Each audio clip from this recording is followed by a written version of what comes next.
안녕하세요. 자녀교육 진로상담 이영길입니다. 말에는 두 가지 기능이 있습니다. 사람을 살리는 말도 있고요. 사람을 죽이는 말도 있습니다. 가족 관계에 있어서 배우자와 또는 자녀의 관계에서 상대를 인정해주고 또 존중해주고 상대의 마음을 잘 읽어주는, 소통하는, 공감하는 이렇게 몸에 좋은 보약과 같은 살리는 말도 있고요. 또 이와는 반대로 나만 옳다, 내 생각이 좋다. 그래서 상대방의 의견을 무시하거나 또는 상대방을 기분 나쁘게 하거나 그래서 자존심을 상하게 하는 독이 든 말, 사람을 죽이는 말도 있습니다. 여러분은 사람을 살리는 말을 사용하십니까? 아니면 여러분은 사람을 죽이는 말을 사용하는 사람입니까?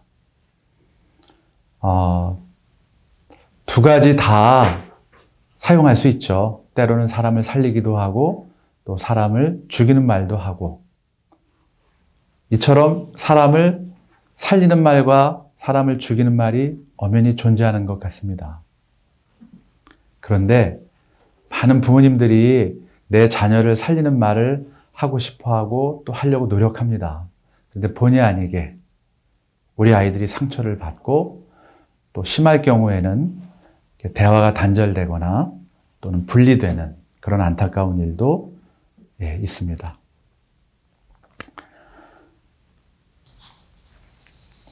이처럼 상대를 살리는 말은 상당히 중요합니다. 그런데 지난 시간에도 한번 말씀드렸지만 말하기에 앞서 중요한 거는 잘 듣는 겁니다. 경청 능력, 듣기 능력이라고 할 수 있죠. 그래서 어떤 상대가 자기의 사실, 자기의 생각, 이것을 전달할 때 진실되게 말하고 그 다음에 자기의 감정이 있을 때 감정이 포함돼서 자기의 진심을 전달하는 말을 한다고 했죠. 그래서 사람은 대화할 때 상대의 진심, 어떤 마음의 상태인지를 잘 경청해서 그 사람의 마음이 어떤가를 이해해 주는 게 대화의 기본이라고, 제일 중요한 것이라고 말씀드린 바 있습니다. 그런데 우리가 이렇게 경청 능력이 잘 안 되고 또 평소에 사람을 살리는 말을 잘 못하니까 우리 자녀들이 부모의 말을 잔소리다, 또 똑같은 소리 하신다, 이렇게 부모하고 대화가 잘 안 되는 경우가 많이 생깁니다. 이제는 자녀를 내 편으로 만드는 대화법, 자녀가 부모의 사랑을 인정할 수 있는, 그래서 사춘기 자녀에게 사랑을 전달하는 방법, 대화법, 이거에 대해서 오늘 한번 생각해 보려고 합니다. 먼저요, 부모란 과연 어떤 역할을 하는 분인가? 부모의 역할에 대해서 크게 두 가지로 한번 생각해 보겠습니다. 첫 번째는 돌봄이라는 역할입니다. 우리가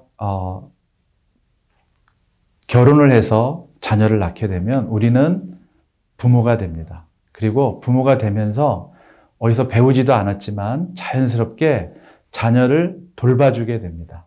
그래서 신체적으로 또는 심리적으로, 환경적으로 안정된 상황과 환경을 제공하려고 애를 쓰고 배우거나 훈련받지 않아도 이렇게 돌봄 역할을 잘할 수 있는 부모가 됩니다. 아마 이런 경우는 동물들도 마찬가지인가 아닌가 이런 생각을 해봅니다. 그런데 두 번째 역할인 양육이란 부분에서는 많이 다른 것 같습니다. 양육이라는 것은 아이를 잘 기르고 성장시키는 과정을 양육이라고 할 수 있습니다. 구체적으로 좀 말씀드리면 우리 아이가 자라서 부모 곁을 떠나게 되는, 즉 개인적으로나 사회적으로 자립인이 되는 그런 시점에서 그 시점을 놓고 우리가 준비를 시키는 이 교육 과정 모두를 양육이라고 말씀드릴 수 있습니다. 돌봄은 우리가 아이를 낳게 되면 자연스럽게 본능적으로 갖게 되는데요. 이 양육이라는 것은 우리가 배우거나 훈련하지 않으면 돌봄처럼 자연스럽게 얻어지는 게 아닌 좀 특별한 상황인 것 같습니다. 그래서 이 양육 과정을 좀 살펴보기 전에 우리 아이들이 진로 단계는 어떤 과정을 거치는지를 먼저 한번 살펴보겠습니다. 크게 세 파트로 나눌 수 있는데요. 첫째는 학교 사회, 두 번째는 직장 사회, 세 번째는 우리 아이들이 결혼하고 난 다음에 가정 사회로 단계를 구분해 볼 수 있습니다. 우리 아이들이 유아기, 아동기, 청소년기를 거치면서 학교 생활을 하게 되죠. 그래서 우리 부모님들은 학교 사회에서부터 좋은 성적도 얻고요. 또 경쟁력을 갖게 하기 위해서 부단히 노력을 합니다. 그리고 그 아이들을 성공시키기 위한 소위 스펙 쌓기를 많이 하게 되죠. 그런데요, 우리 부모님들 생각은 우리가 그랬듯이 학교 사회에서 우등생과 또는 우수생이 되면 이게 자연스럽게 직장 사회 또는 결혼 사회라고 이루어지리라고 믿고 있고 또 그렇게 생각하고 있습니다. 그런데 우리 때와는 다르게 현 시대에는 좀 다른 것 같습니다. 그래서 학력 인플레이도 상당히 많이 돼 있고요. 특별히 4차 산업혁명 시대라고 하죠. 이런 시대를 맞으면서 치열한 경쟁 시대를 우리의 아이들이 살아가야 됩니다. 그러다 보니까 학교 생활에서의 우수생과 우등생들이 직장사회나 또는 결혼해서 안정감과 그 경쟁력이 유지가 되어야 되는데요. 우리가 아시다시피 그렇지 못한 세상을 사는 것 같습니다. 그러면 이 학교 사회에서 좋은 성적과 더불어 학교 사회를 지나고 있는 우리 아이들에게 스펙과 더불어 필요한 게 뭔가를 한번 생각해 봤을 때 저는 대인관계 능력이라고 말씀드리고 싶습니다. 우리 아이들이 성장 과정을 거치면서 좋은 대인관계, 상대를 내 편으로 만들 수 있는 그런 기술이라 그러면 좀 이상하지만 그런 친밀감을 어떻게 하면 쌓을 수 있을까를 생각해 봤을 때 우리 학교 생활을 지나는 우리 아이들에게 부모님의 양육의 역할은 매우 중요하다고 생각이 됩니다. 우리가 알잖아요. 우리 아이들을 기르면서 또 특별히 사춘기를 겪으면서 매일매일 경험하는 것이 이 친밀한 관계, 좋은 관계를 유지하는 게 참 어렵다는 생각을 누구나 다 할 수 있습니다. 그래서 오늘은 사춘기 자녀에게 사랑을 전하는 대화법을 뭐가 있을까 같이 한번 나누려고 합니다. 첫 번째로는요, 대화가 잘 안 되면 차라리 침묵하고 기다려라 하는 말씀입니다.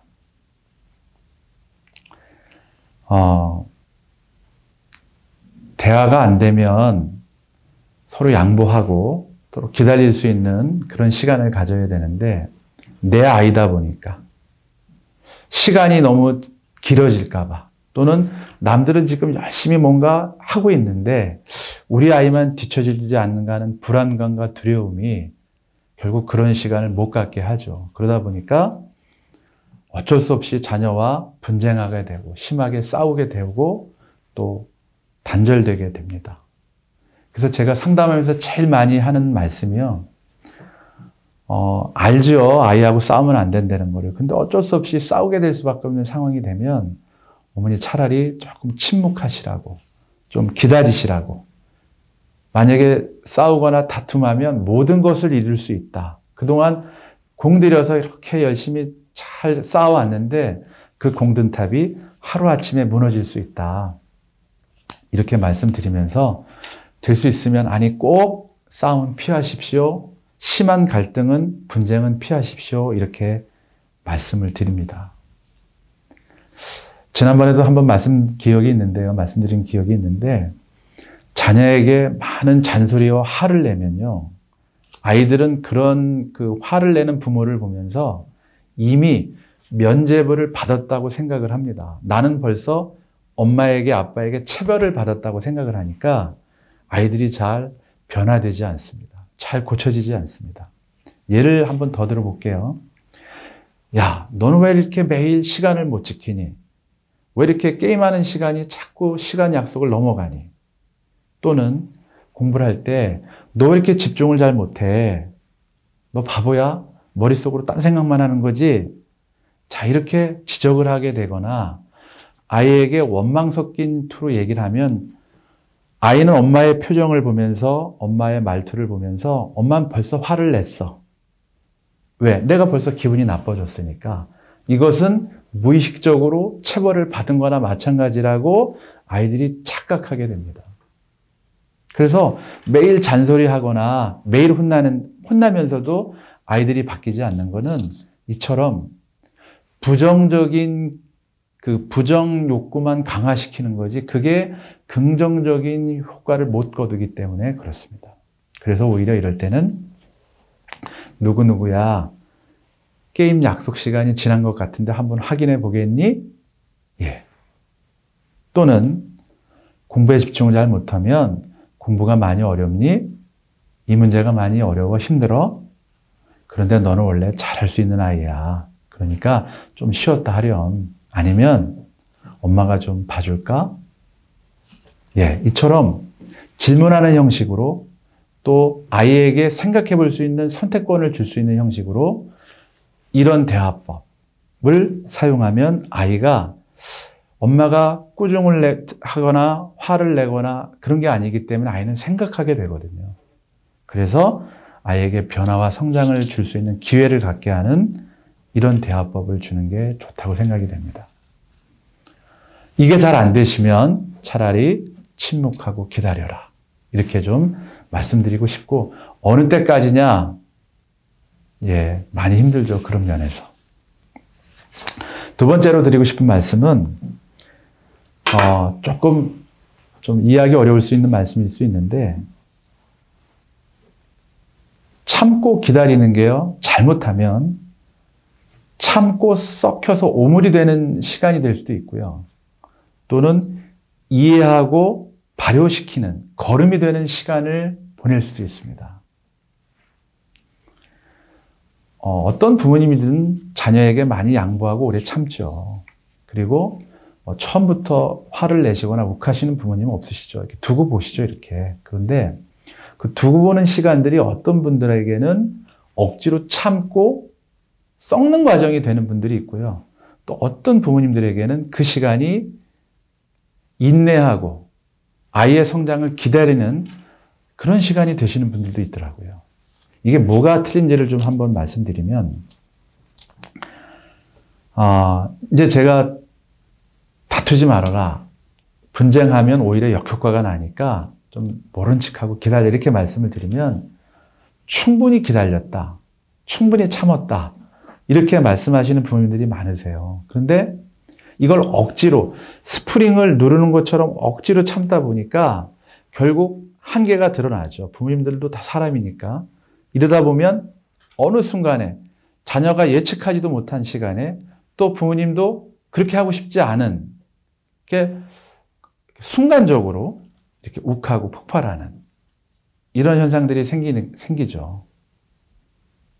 그래서 결국은 아까도 말씀드렸지만 그동안 참고 인내했던 기다렸던 시간들이 공든탑이 무너져서 더 안 좋은 결과, 안 좋은 관계로 나락으로 떨어져서 아이는 점점 얼굴이 심각해지고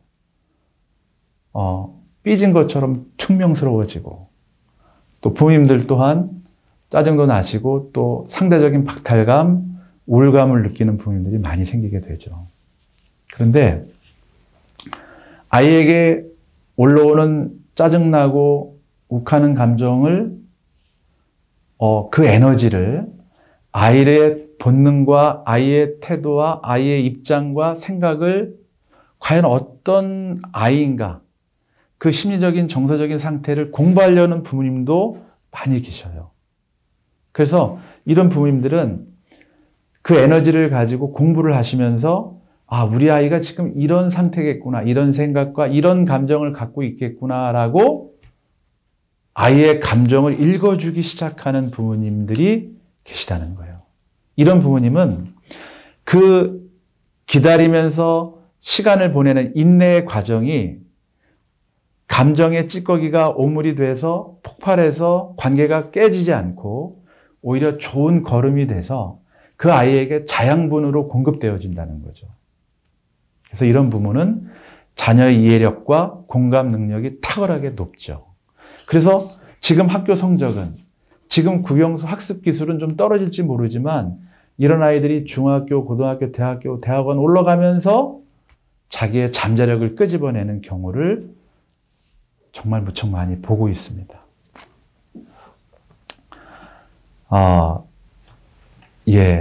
내가 억지로 참느냐, 아니면 인내라는 걸 뭔지 알고 아이의 마음과 태도와 입장을 이해해 보려고 공부를 하는 그런 시간을 갖는 거는요, 똑같이 아이를 탓하지 않을지라도 굉장한 차이가 느껴집니다.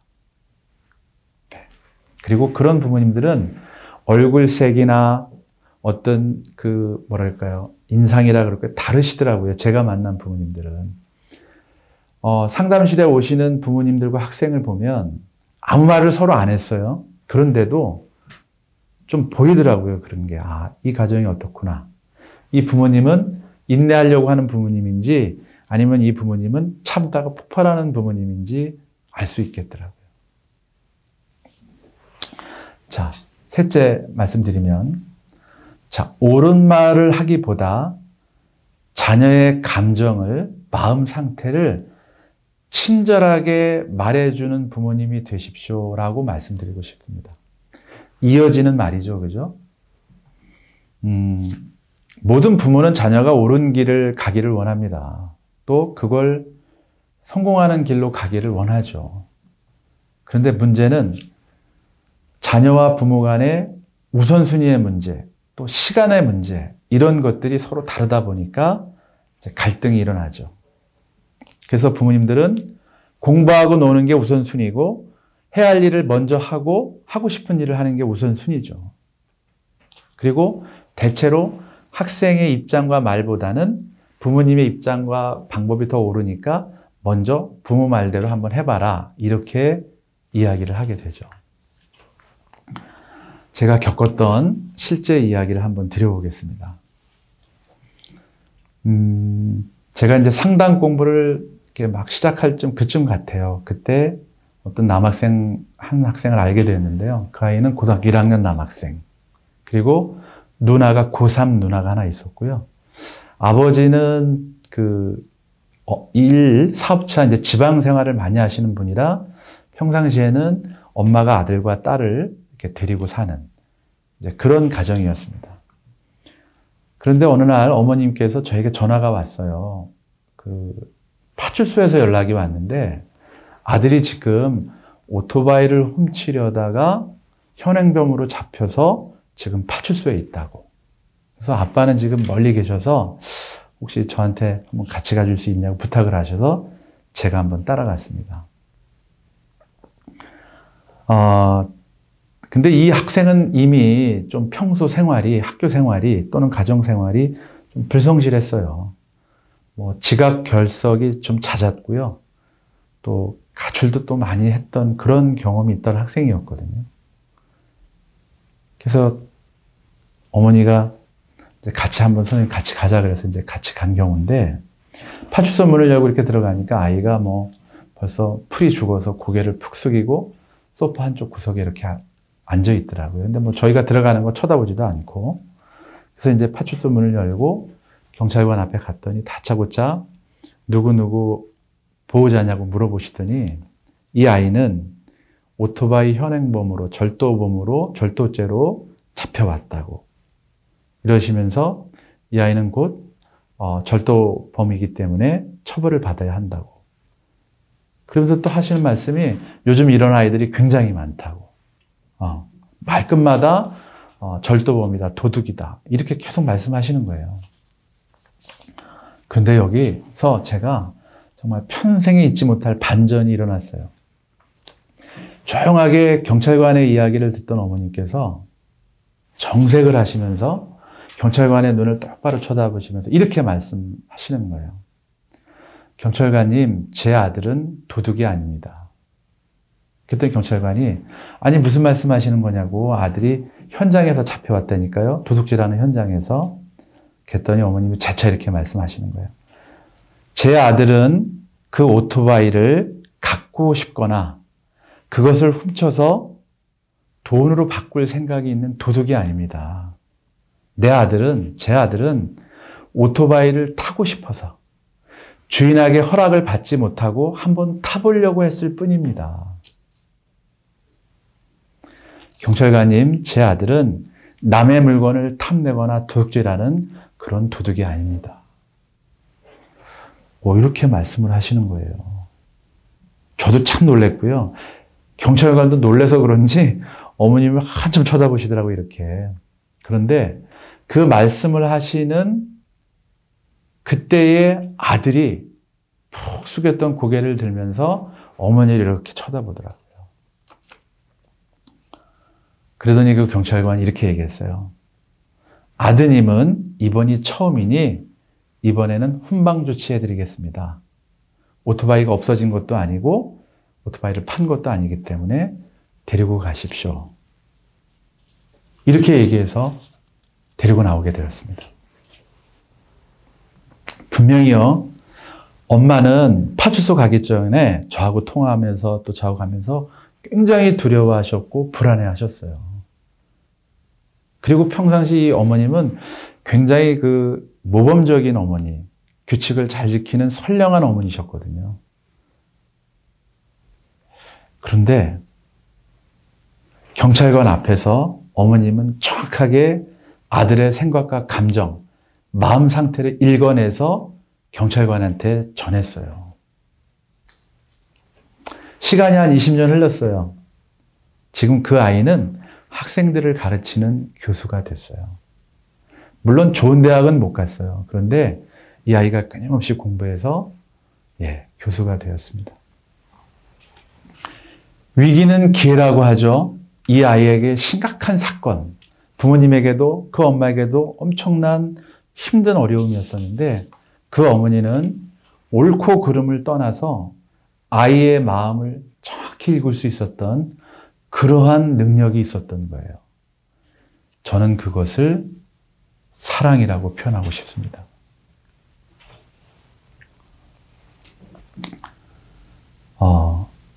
위기의 순간에 아이의 마음을 읽으면 그 말은 사랑의 말이 됩니다.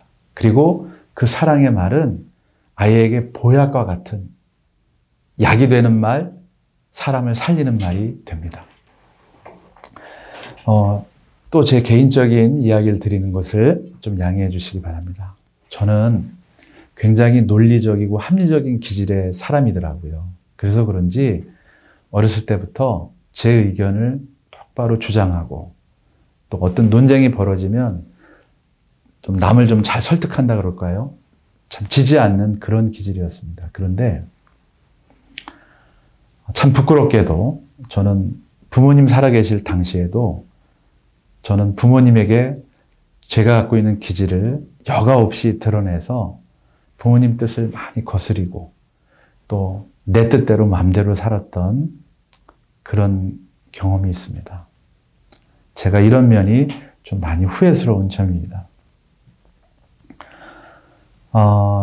왜 우리 부모는 그렇게밖에 못 살았을까? 왜 이렇게 답답하게 사셨을까? 왜 이렇게 모르는 게 많은가? 제 생각에는 이게 좋은 길이고 이게 바른 길이고 이게 빨리 가는 길인데 왜 우리 부모님은 그렇게 못하셨을까? 그래서 참 많이 원망했고요. 많이 따졌고, 때로는 부모님을 가르친 적도 있는 것 같습니다. 현명하지 못하시다고, 배운 게 없으시다고, 물론 그 말까지는 안 드렸지만 제가 그렇게 처신했던 것 같습니다. 그런데 부모님이 이제 돌아가셔서 소천하셔서 제 곁에 없는 지금 상황은 많이 다릅니다. 저는 우리 부모님들처럼 전쟁을 겪어보거나 가난과 배고픔이 뭔지를 모르고 살았습니다. 그리고 무엇보다도 우리 부모님들처럼 일찍 부모를 여의는 조실부모하지 않았기 때문에 저는 우리 부모님들이 고생하시면서 정말 생명을 걸고 아이의 생존을 위해서 그렇게 분투하고 계셨다는 것을 내가 부모가 되고 나서야 알게 되었습니다. 그리고 부모가 된 지금도 저는 아직 사춘기를 겪고 있는 우리 자녀들과 똑같은 나이만 들었지 육체적으로 부모가 되었지 아직 내 마음은 사춘기라는 것도 알게 되었습니다. 왜냐하면요. 아직도 저는 내 말만 옳다고 생각이 되고요. 내가 생각하는 방식, 사고방식이 아직도 최고라고 주장하고 살거든요. 그래서 내 배우자나 내 아이들이 마음의 상처를 많이 받고 마음고생을 많이 했었거든요. 내 부모는 당신들이 죽어가면서까지도 내 사춘기를 받아들이고 인정해 주시고 독한 말, 죽인 말을 안 하셨는데 저는 제 자녀들에게 그렇게 못했습니다. 그래서 난 아직도 사춘기라고 말합니다. 그리고 난 사춘기 부모가 되었습니다.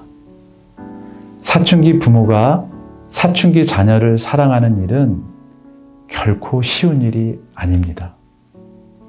어쩌면 불가능할 수 있는 일이라고 생각이 됩니다. 이해가 안 되면 배워서라도 사랑해야 될 배우자 또는 우리 자녀들의 마음을 알고 이해하려고 노력해야 된다고 생각이 됩니다. 그것이 내 배우자를, 내 자녀를 사랑하는 길이기 때문입니다. 저는 저처럼 내 부모님이 내 곁에 없고 난 다음에 깨닫지 않기를, 우리 아이들은 부모들이 살아있을 때 우리 부모가 나를 사랑하는구나 라는 것을 알기를 원합니다. 자녀들을 성공시켜야 합니다. 그래야 이 험한 세상을 살아갈 수 있기 때문입니다. 그러나 성공한다고 꼭 행복한 것만은 아닙니다. 성공하고 행복하려면 사랑하는 마음을 아이들에게 전해줘야 됩니다. 아이들 마음에 사랑이 뭔지를 알려줘야 합니다. 그것이 부모가 아이들을 돌보는, 양육하는 역할의 최고 덕목이라고 생각이 됩니다. 그렇게 사랑받고 자란 아이들이 1등 진로를 찾을 수 있다고 저는 믿고 있습니다. 그래서 1등 진로라는 것은요, 남들보다 상대적으로 잘 되는 것일 수도 있지만 그러하기보다는 어떤 일을 하게 되더라도 그 일을 사랑할 수 있는 능력을 갖게 되는 거고요. 또 어떤 사람을 만날지라도 사랑하고 사랑받는 그런 능력을 갖추는 것이 진정한 1등 진로를 찾는 것이라고 생각이 됩니다. 이 영상을 보시는, 또 보고 있을 또 부모님도 계시지만 자녀들이 있다면 권면하고 싶습니다. 여러분, 부모님께 순종하십시오. 순종할 수 있는 부모님이 곁에 계시다면 아직 여러분은 소중한 것을 잃지 않았습니다. 그리고 행복의 조건을 갖추고 있습니다. 여러분이 성공했어도 여러분 부모님이 곁에 계시지 않으면 어쩌면 여러분은 외로워질 수도 있습니다. 늦게 깨달으면 그만큼 행복하고 멀어질 수 있습니다. 공부는 어렵습니다, 여러분. 부모님들도 다 해봤고요. 하기 싫을 때가 많습니다. 그래도 공부하는 모습을 여러분 부모님께 보여주십시오. 저는 이것이 순종이라고 생각이 듭니다. 자신의 미래를 위해서 노력하는 모습을 여러분 꼭 보여주시기 바랍니다. 그래서 공부하라는 말은 여러분을 사랑한다는 말과 같습니다. 어서 와서 밥 먹어라, 이 말도 여러분을 사랑하는 말하고 똑같습니다. 또 게임 그만해라, 이 말도요, 여러분 사랑한다는 말하고 같은 말입니다. 이 말을 꼭 기억했으면 좋겠습니다. 저는 여러분이 정말 성공했으면 좋겠습니다. 그리고 행복했으면 좋겠습니다. 공부만 잘하는 바보가 되지 마십시오. 성공하고 불행해하는 후회하는 인생을 살지 마십시오. 그래서 여러분은 오늘 여러분을 사랑하는 부모님께 순종해야 하는 것입니다. 저는 오랫동안 여러분들만한 또래들을 만나는 일을 해오고 있습니다. 그리고 어느덧 제 아이들도 여러분 또래가 되었습니다. 저는 그래서 여러분에게 진실을 말하고 싶습니다. 여러분이 성공해도 불행해지지 않는 비결은 여러분 부모님에게 순종하는 것입니다. 여러분 부모님과 생각이 다를지라도, 때로는 순종하기가 힘들지라도 여러분 노력하십시오. 그게 진정한 성공입니다, 여러분. 미남은 키가 크고 잘생긴 얼굴을 미남이라고 하지 않습니다. 진정한 미남은 멋진 말을 사용할 수 있는 사람이 미남입니다. 부모님이 여러분을 신뢰할 수 있는 말을 할 수 있을 때 여러분은 진정한 미남이 되는 것입니다. 미인은요, 얼굴이 예쁘고 몸매가 좋은 사람을 미인이라고 하지 않습니다. 예쁜 말을 하는 여자를 미인이라고 합니다. 여러분, 따님 여러분, 부모님께 예쁜 말을 하세요. 그러면 여러분은 미인이 되는 겁니다.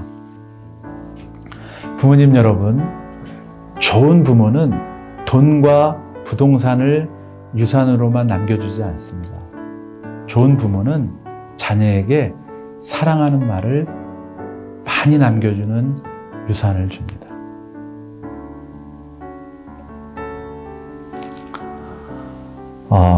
여러 가지 말씀을 드렸는데요. 여러분은 자녀의 마음을 얻는데 꼭 성공하시기를 바랍니다. 여러분 본능 때문에, 여러분이 갖고 있는 그런 기질 때문에 여러분 자녀의 사랑을 컴퓨터에게, 스마트폰에게 또는 남들에게 빼앗기지 않는 그런 부모님이 되시길 바라고요. 사랑하는 우리 자녀 여러분은 여러분들이 자라서 여러분의 일을 사랑할 수 있는 능력, 그리고 여러분이 만나는 사람을 사랑할 수 있는 능력, 그래서 사랑스러운 아이가 1등 진로를 찾을 수 있는 그러한 모두가 되시기를 정말 진심으로 기원드리면서 마치겠습니다. 감사합니다.